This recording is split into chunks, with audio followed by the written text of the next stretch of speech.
Hello everyone, welcome back to Financiable. I hope you all are doing great. So in today's video, I'm gonna show you how you can sign up to BMO Harris Bank. So in order to do that, first of all, head over to your Google Chrome browser and in the search box, type in bmoharris.signup and hit the enter. And from the search result appear, click on the second link that appears. So once you're inside the website, at the top right corner, you can see the sign in option. There you can also see if you want to sign into online bank. So click on it. So here we are under the sign in process.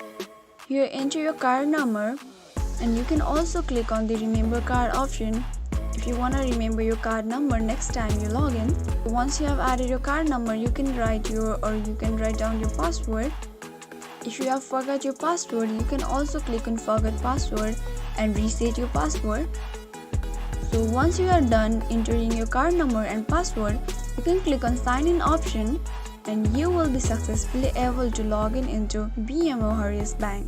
If you found the video to be helpful, please do not forget to subscribe to our channel and also press the notification bell for more updates. I'll see you again in next video. Goodbye till then.